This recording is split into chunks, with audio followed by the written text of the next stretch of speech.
Hello, people. Yes, I'm back again. Today, we're going to talk about King Uzziah. Yes, good old King Uzziah. King Uzziah can be found in 2nd Chronicles 26. So, before I begin, I'm going to have you turn to 2nd Chronicles chapter 26. Now, before we begin to read, King Uzziah was a young king. He took office at the age of 16. So when he became the reign of Judah, he took the throne at the age of 16. So we're going to start with 2nd Chronicles 26, verses 1 through 5. And it reads, Then all the people of Judah took Uzziah, who was 16 years old, and made him king in the room of his father Amaziah. He built Elath and restored it to Judah after the king slept with his fathers. 16 years old was Uzziah when he began to reign, and he reigned 52 years in Jerusalem. His mother's name also was Jecolah of Jerusalem. And he did that which was right in the sight of the Lord, according to all that his father Amaziah did. And he sought God in the days of Zechariah, who had understanding in the visions of God, and as long as he sought the Lord, God made him to prosper. So this young man takes the position of leadership at the tender age of 16. Now, though he was 16, do understand he had mentors. He wasn't just running a kingdom by himself. Anytime a child takes a kingdom from a baby or a minor, or is seen as a minor, he or she has mentors until they reach an age in which the mentors believe they have matured, have reached the wisdom and understanding of how to operate a kingdom on their own. Wow. How many of you guys have actually been in a position of leadership at a young age? Now, I don't know about you. I can use myself. I actually had my first job in administration, and I was only 19 years old. Can you imagine? Here I am, 19 years old, telling a bunch of people who are older than me what to do. And here I am, a supervisor at the age of 19. I'm going to speak from experience. I probably wasn't wise enough, or I would say I was wise, but I probably wasn't mature enough to be in that position. Because I learned through trial and error that when you're a supervisor or you're a manager, you have to learn how to address people who are elderly or of a mature age a lot differently than maybe someone who is your age level or younger than you. Okay? And you have to figure out a way in order to run a company in which you are showing some level of respect to a person who is older than you, yet making them understand that you're in charge. Okay?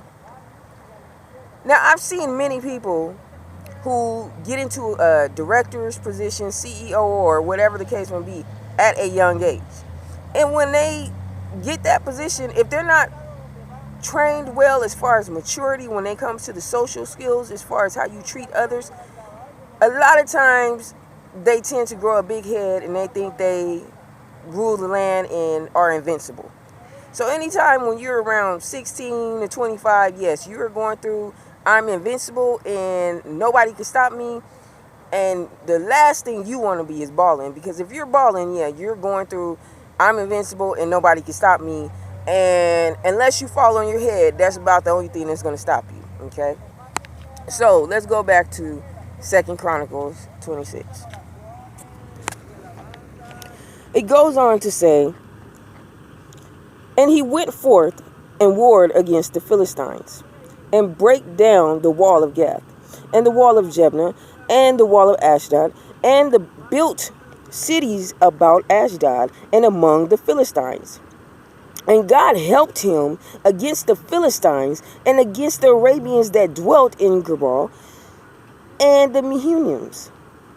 And the Ammonites gave gifts to Uzziah, and his name spread abroad even to the entering in of Egypt, for he strengthened himself exceedingly. Moreover, Uzziah built towers in Jerusalem at the corner gate, and at the valley gate, and at the turning of the wall, and fortified them. Also he built towers in the desert, and digged many wells, for he had much cattle, both in low country and in plains, husbandmen also, and vine dressers in the mountains and in Carmel, for he loved husbandry. Okay, people. What does the average 16-year-old people do? And when I say people, I mean both men and women. At 16 years old, he is a typical teenager. As a young man, he is a typical young man. And what's one of the first things you're going to think about when you're young? Vanity. Yes, you're so vain, as the song goes. You probably think this song is about you. Yeah, at that time, the only thing you're worried about is how good do I look in the mirror. So, while he's running the kingdom, he's working out, getting all nice and buff for the ladies. Getting all nice and buff so when he starts to battle and he appears, guess what? You see this nice buff dude that's just as buff as Hercules. Or, Vin Diesel. Or The Rock. And he's buff. Because he wants to make sure he looks good and strong. So when he go up to battle, yes, he can handle his own. And not only is he looking good physically, his military is looking good too. His military is so big that his leaders, the men that are in charge, is over 2,600 people. Actually, it's about 2,600 people, give or take. And this army, woo! You think the whole city is coming after you. Because it's over 300,000 men. And they're buff and strong. And he has the best weapons. Because I can't defeat you unless I have the best toys. So, he's coming. And you see them coming. And when he comes, yes, he wants you to fear him. Because why? He wants you to know he is going to destroy you. So when you see him, please know he's about to handle some business. So we're going to read verse 11. It says, Moreover, Uzziah had an host of fighting men that went out to war by bands, according to the number of their account, by the hand of Jeiel, the scribe, and Maaseiah, the ruler, under by the hand of Hananiah, one of the king's captains. The whole number of the chief of the fathers of the mighty men of valor were 2,600, and under their hand was an army 300,000 and 7,500 that made war with mighty power to help the king against the enemy. And Uzziah prepared for them throughout all the whole shields and spears and helmets and habergeons and bows and slings to cast stones. And he made in Jerusalem engines invented by cunning men to be on the towers and upon the bulwarks, to shoot arrows and great stones withal. And his name spread far abroad, for he was marvelously helped till he was strong. That is what you call some good mentors. Yes, because we all know that a mind is a very, very terrible thing to waste. I'll give you an example of a man who invented something that changed the world. His name was Louis Braille. He was a 15-year-old that had been blind since he was 3 years old due to an accident that happened to him. And so, as he got older, of course, he had to learn like any other child. So they sent him to a school that's designated to teach the blind. And at that time, they were doing something called sonography. And sonography was basically something that was used in the military that allowed the soldiers to be able to see and communicate things in the dark, okay?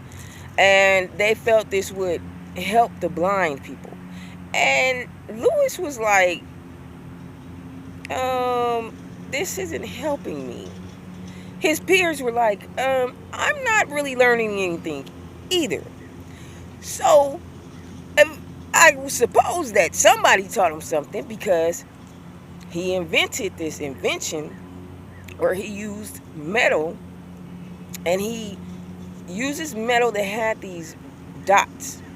And these dots you could feel with your hands by touch. And each dot represented, they would, group together to represent a word or a letter. And when he showed this invention at 15, the peers that he had found it a lot easier to learn. And now this invention was invented in the 1800s, and until today, still in 2015, many people who are blind can actually benefit from this young man's invention, in which they call Braille. So just like King Uzziah, Louis Braille was a man who invented something that changed the world. And King Uzziah was like the Lil Wayne or Justin Bieber of his time. I mean, when he came to town, people was like, because he was that popular. He was buff, he was strong, he was young.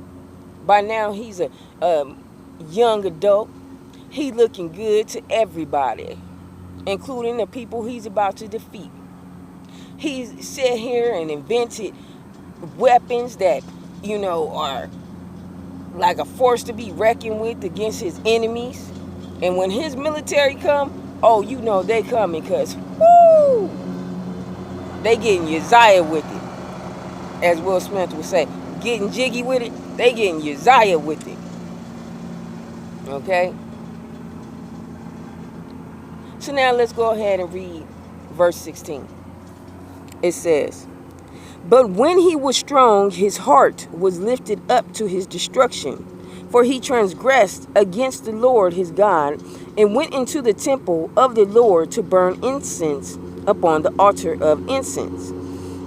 And Azariah the priest went in after him, and with him 80 priests of the Lord that were valiant men. And they withstood Uzziah the king, and said unto him, It appertaineth not unto thee, Uzziah, to burn incense unto the Lord, but to the priests, the sons of Aaron, that are consecrated to burn incense. Go out of the sanctuary, for thou hast trespassed, neither shall it be for thine honor from the Lord God." Let me explain something to you people. The priests were descendants of Aaron, who was a Levite. It goes all the way back to the book of Leviticus. Okay? These people have been consecrated. In other words, they have been set aside as sacred, okay, or made for divine purposes to serve the Lord. That means they have been trained, they have gone through the anointing that they need to receive so that they can carry out their duties as a priest. Now, King Uzziah was, as his name says, he was called to be a king. King Uzziah was not called to be a priest. Sometimes you need to stay in your lane. And he wasn't staying in his lane. He was trying to do too much. God blessed him with money. God blessed him with good looks. God blessed him to be a great leader, who they compared to King Solomon. They said no other king other than King Solomon was on his level. And this dude decides he wants to do somebody else's job because he's not satisfied. He wants to show how much favor God has on his life. So he thinks it's a good idea one day to go into the temple of Zion and burn his own incense unto the Lord. Let's explain more detail by looking at what happens after he makes his decision. It goes on to say at verse 19, then Uzziah was wroth and had a censer in his hand to burn incense. And while he was wroth with the priest, the leprosy even rose up in his forehead before the priest in the house of the Lord, from beside the incense altar. And Azariah the chief priest and all the priests looked upon him, and behold, he was leprous in his forehead, and they thrust him out from thence. Yeah, himself hasted also to go out, because the Lord had smitten him.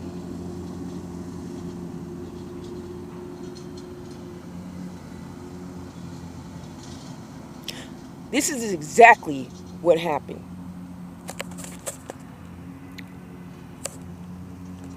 King Uzziah decides to burn his own incense. Now, the chief priest tells him, no, don't do it. You are bringing a curse upon yourself. 80 priests, along with the chief priest, is trying to prevent him from doing this rebellious act, because he won't listen to the chief priest. So they're like, it's power in numbers. So they gather around him. They too are trying to stop him. Hard-headed. And he decides he's going to do it anyway.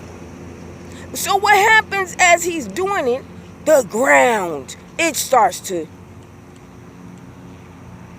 shake.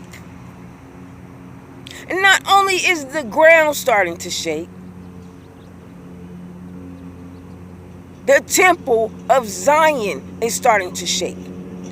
Why is it shaking? Because an earthquake is now occurring. And not just any earthquake. It is a mighty, mighty, mighty earthquake. And this earthquake is so strong that it puts a crack in the roof of the temple. And as the roof begins to open up and get wider, the sunlight from the sun starts to shine on Uzziah. And King Uzziah turns into a leper before the priest's eyes. And this dude is starting to pop out with pus, like bumps that has pus and every gooky thing you can think of that's coming out of his skin. Why? Because he was disobedient to God. He was feeling himself, and he let his pride get in the way. How many of us out there are prideful people? Hey, I used to be. God had to work me through that. I'm not going to even lie. Yes, I used to be one of those people. I had a lot of pride. I was cocky with it. I was very cocky with it. And yes, God broke me down to the fullest. How many times have you seen some young entertainer? Oh yeah, he got the #1 single on the radio. Yeah, he #1. He balling. He balling. rolling around in his Lamborghinis. Okay? And he feeling himself. He, at this moment in time, believes he's invincible, and that single that is number one on the radio will never go past number one. And what happens is, a year later, 2 years later, he went from balling to shoes. No more Lamborghini, it's shoes. Yeah, and he's went from balling to walking, because that's about as much as he gonna get to get around town. So let's continue to the end of the story. And it says in verse number 21. And Uzziah the king was a leper until the day of his death, and dwelt in a several house, being a leper, for he was cut off from the house of the Lord. And Jotham his son was over the king's house, judging the people of the land. Now the rest of the acts of Uzziah, first and last, did Isaiah the prophet, the son of Amos, write. So Uzziah slept with his fathers, and they buried him with his fathers in the field of the burial which belonged to the kings, for they said, he is a leper. And Jotham his son reigned in his stead. Can you imagine, at the end of your life, God has blessed you with money, God has blessed you with a nice job, God has blessed you with a nice house. Man, you got like so many friends because you are balling. Your body's looking good. You got like the finest girls on your arm, finest ladies on your arm. For a teenager, finest girls. But for a man, he got the finest ladies. And vice versa. And you have come into money at a young age. God has blessed you to keep this money till you are at a mature age. And the way you get your life ended is he takes everything you worked for away just like that. And you have gone to the most popular person on the scene to the most hated individual that has walked the land. And that is what happened to Uzziah. King Uzziah dishonored the Lord. And what he did was, when he turned him into a leper in front of the priest, he got banned from the kingdom and was sent to live the rest of his days in a separate house. Now, the good thing is he was blessed a little bit because they didn't kick him out to the streets. They actually gave him a house. But it wasn't no palace. It was just a house. Something that he can grow old in and die. And when he died, he wasn't buried with the other kings. They took his plot, buried it separately with a message that said, do not open, because this is a leper. And it served as a symbol to the future kings on what happens when you think you are equal or above God. For if you think God cannot replace you, yes, he can. If you think you are the only person in the world that is a favorite to God, or that no one can compare to you, God will raise somebody up and say, hoo-hoo, I'll show you. So on that note, I end today. And we will continue to Amos chapter 1, verse 3. Have a nice day. Be blessed.